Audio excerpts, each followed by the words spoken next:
आगे बात करते हैं वेब 5.0 को लेकर।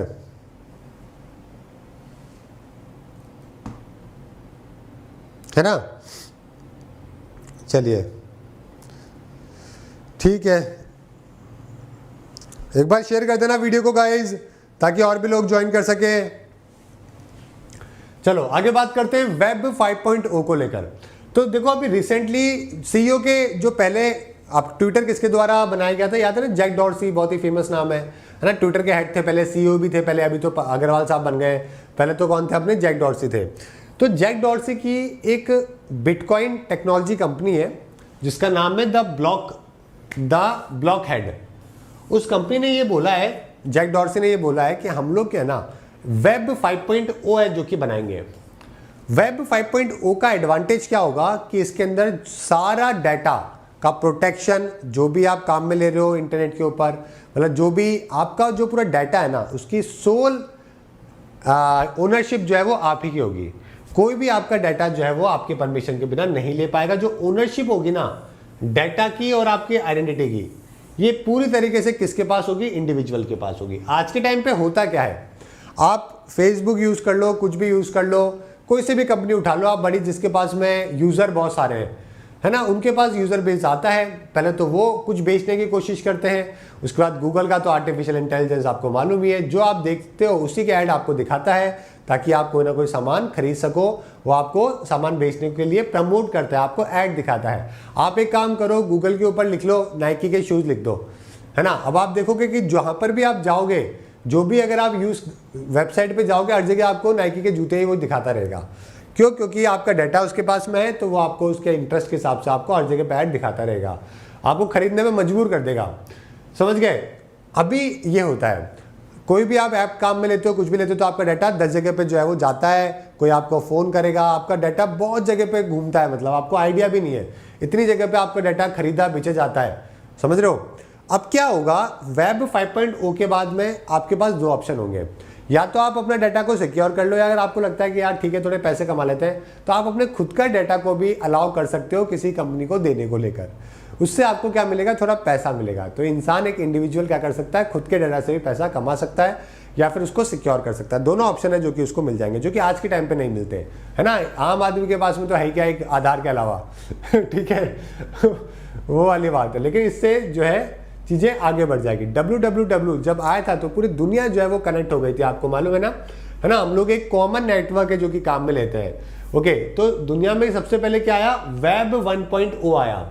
वेब 1.0 में क्या था कि आप सिर्फ और सिर्फ चीजों को पढ़ सकते हो, रीड कर सकते हो।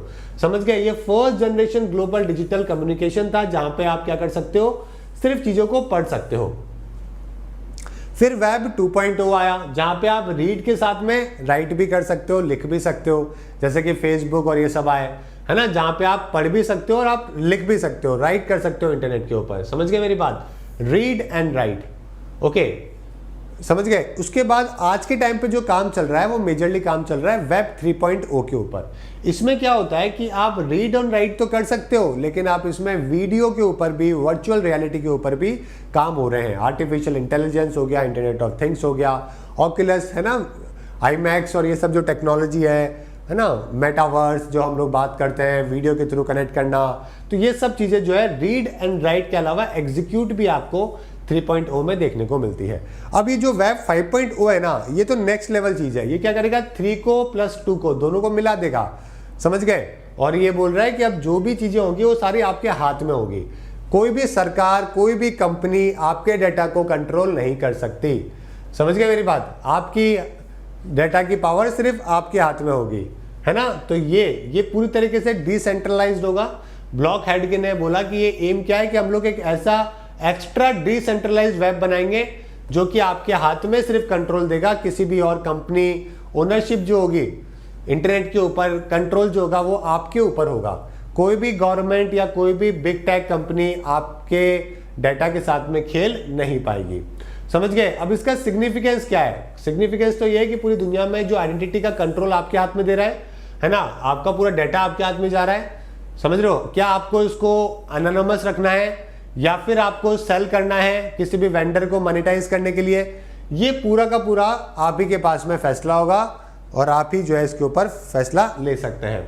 चैलेंजेस क्या क्या है इसके ऊपर? चैलेंजेस बहुत सारे हैं इसके ऊपर। एक तो क्या कोई भी सरकार मानेगी कि उसका देश के नागरिक का डाटा जो है वो सिक्योर है और कोई भी सरकार भी उस डाटा को काम में नहीं ले पाएगी?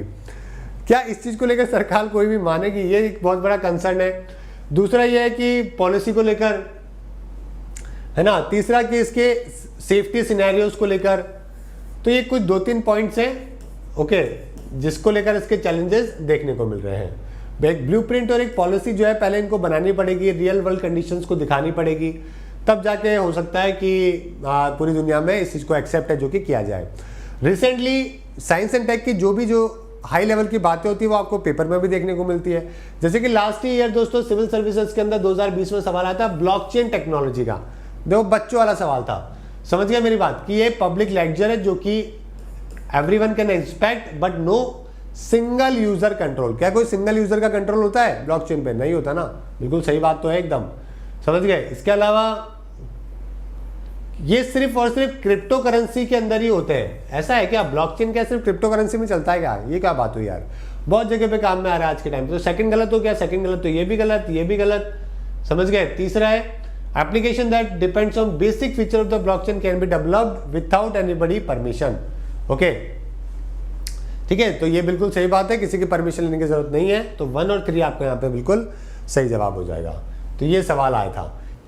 चलिए, तो ये आपके कई सारे बैचेस हैं जो कि अनअकैडमी के ऊपर चल रहे हैं, CGL, CHSL, SSC के, CPO के, कांस्टेबल के, UPSC के, है ना। तो इन सबको आप बेनिफिट उठा सकते हैं और अनअकैडमी के ऊपर रेफरल कोड किसी भी एग्जाम के लिए BHU10 है जो कि लगा सकते हैं, जिससे आपको जो भी आपका मैक्सिमम डिस्काउंट है ना, जो भी आपको मिल सकता है वो सभी है जो कि आपको मिल जाएगा।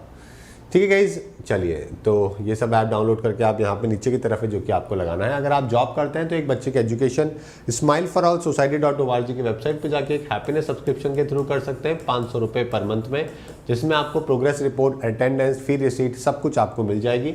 आप एक वॉलंटियर भी जो है वो बन सकते हैं।